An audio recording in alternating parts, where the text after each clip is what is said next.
Hey everyone, today I'm just going to try and help you out with a little bit of parts compatibility and share a little bit of experience with this team associated CR12 F-150 here that we got. So hopefully it can help you. I had the truck for a couple months and really been enjoying it, but it definitely wasn't operating quite how I was hoping. And I don't have that much experience with these, but I just wanted to share with you what I've learned and kind of what works and what doesn't work. But it's a great truck all around, I think, especially for the price. This one was like 150 bucks on Amazon, so that was pretty tempting, and I like the size of it. And this was actually my first vehicle almost. I didn't have the step side, but the color scheme and everything is almost identical, so that was pretty cool. I had to grab one up, but I guess we'll just start with the evolution of what I've done to it, which isn't too much. I've been trying to keep it cheap, but it was lacking in crawling performance significantly, so that was my main objective. So me and the kids can kind of have a little bit better of a time when we're out there on the rocks. So I guess the first thing, as far as the cons go, it's pretty well known. You can see this servo horn hangs way down below the bumper, and the servo saver is really chunky and plastic. And I haven't been able to find a replacement yet for that plastic one that is going to get that little linkage up higher. So that's one thing. And in regards to that, I got these little Apex ones, and the holes are too small, so that one is one that will not fit. The one that came with the servo, I just put in, I was having some issues with the servo, so I put in that little $18 one, that 20 kilogram off of Amazon. And it came with this servo horn, and it doesn't fit, even though the servo is an excellent replacement, much stronger, faster with the bigger tires on this thing.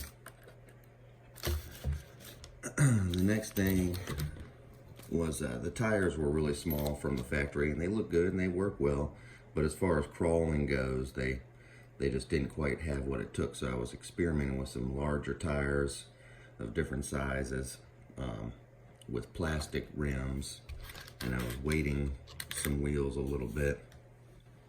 Here is a Tioga tire wheel that I got just because they were super cheap, like $6 or $8 for a couple of them. And they fit these wider Tioga tires on here, but I tried to weight them with a little bit of fishing weights in there, just taped to it, and that actually worked well.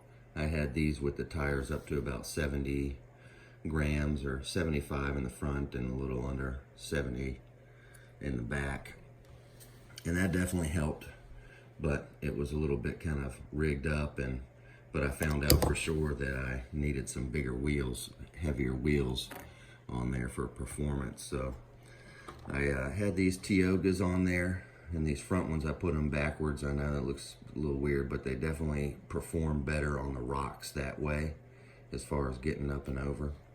And these are the Treel bead locks, which I had gotten for the TRX4, and I just put them on last night so I could get rid of my taped up fishing weight wheels and try these out. These were 107 grams about each one, so gained 30 or 40 grams per corner and got rid of all my tape and everything like that. So I haven't tried them out yet. Hopefully we'll do that here in just a little bit and see how those heavier wheels will do, but they fit just fine, just so you know. Let's see, I kept the little thing there, Treel, right there, and they are about $40 or something, $50 maybe on Amazon. and they worked well on a TRX4, and they were actually super easy to install. So that was a positive for me. That's why I got a second set of them. The plastic on this body is pretty thin and crackly, and all the bumpers, you can see the bumpers broken off on both sides already. And the mirrors, lost the mirrors, and my rear tail lights also. So the body is a little bit flimsy, but I'm out there using them, and so that's not the biggest concern for me as far as that goes. But it is flimsy. Don't be upset when you bust something on that. So let's see, the next thing I tried was the shocks were a little bit shabby, so I got these are RC Lions. They were like 22 bucks. Internal spring shocks, you can see them in there. And I got the internal ones because I was always getting leaves and debris, little twigs stuck up in the shocks, and it was just a pain pulling them out. So I figured I'd try these. These are 80 millimeters, and they're a little bit too long. Definitely, they set the truck up high, and I tried trimming some spring length out of them a little bit, and a couple little different things, and I just ended up taking them off because they made it more tippy. So at some point I would like to replace these shocks, and I kind of serviced them up a little bit, and they're working better now. They had lost all their lubrication in the first couple weeks of use, and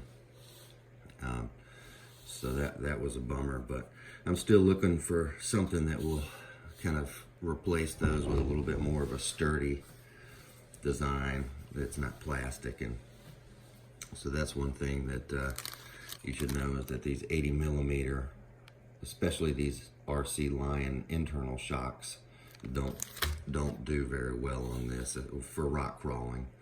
Anyway, they looked fine, and I actually was able to put some 103 millimeter wheels on there, just these cheapies. They're actually really nice tires and for the price, but they were a little too big for the truck for sure. Just set it up a little bit high and would make it a little bit more top heavy, and the servo and the motor, everything was working harder. It was getting hotter, I could tell. So I took those off and went back to these little Tioga tires that seem to be doing real well. So those are a couple of issues that have been kind of worked through there. Another thing is this truck works so much better when it's weighted.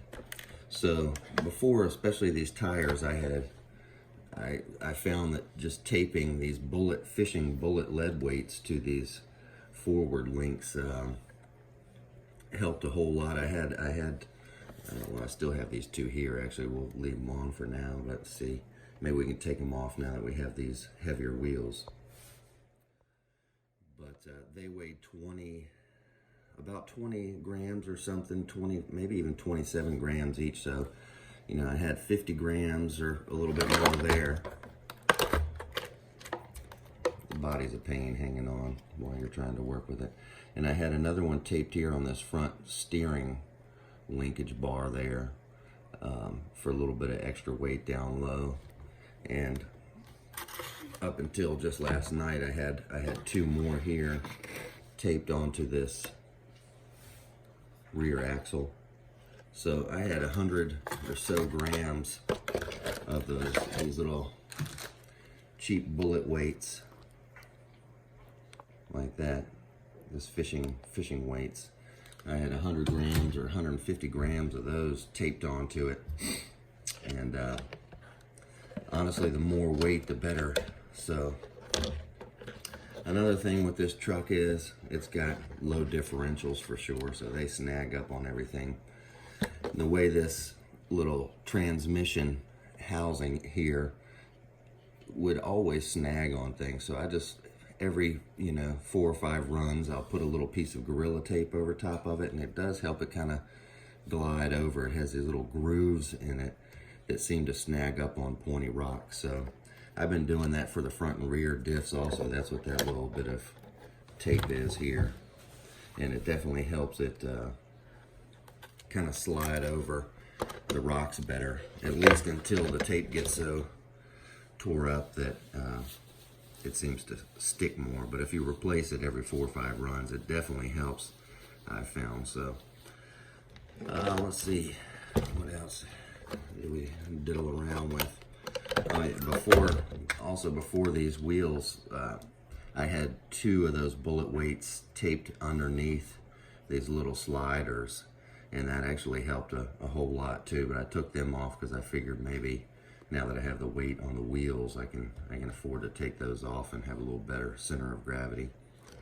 Got the cheap little crawling lights on this also, which are pretty cool. They just go right down in this little the holes that are pre-made for them on those sliders there. And you can see them, they kind of hang out down the bottom a little bit. They were only $5 or $6 on Amazon, so I do like going out at night sometimes, walking the dogs and stuff. So went ahead and got those, and they're working pretty well.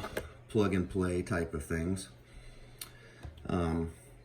Took off the rear bumper on this thing, and the original battery that comes with this truck is a good little battery for trailing and things like that, but I had switched to a 1400 mAh Traxxas battery that I have been using for my sport. I'm going to grab it.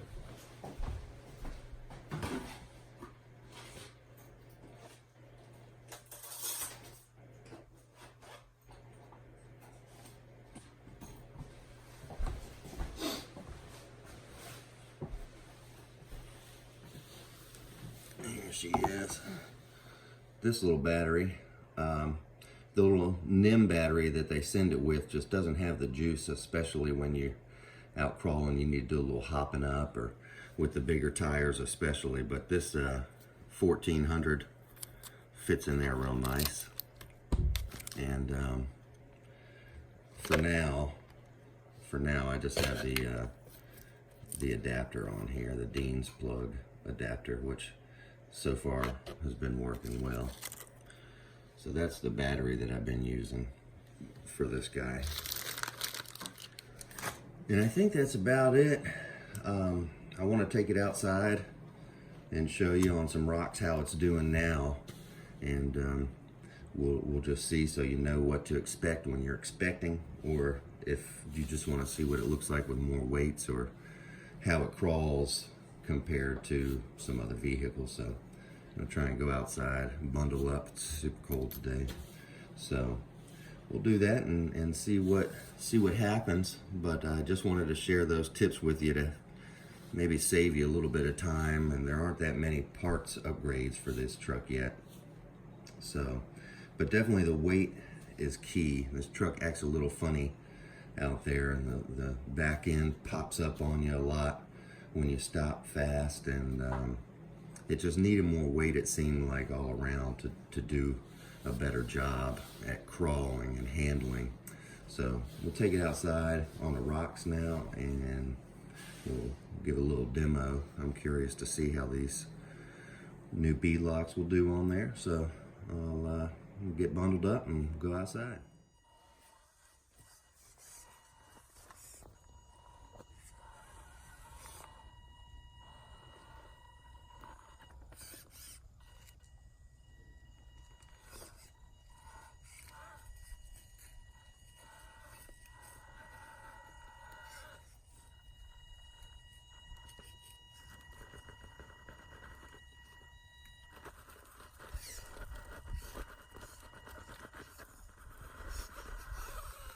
That's amazing. That is amazing. I couldn't do that without the bead locks on it. That's for sure.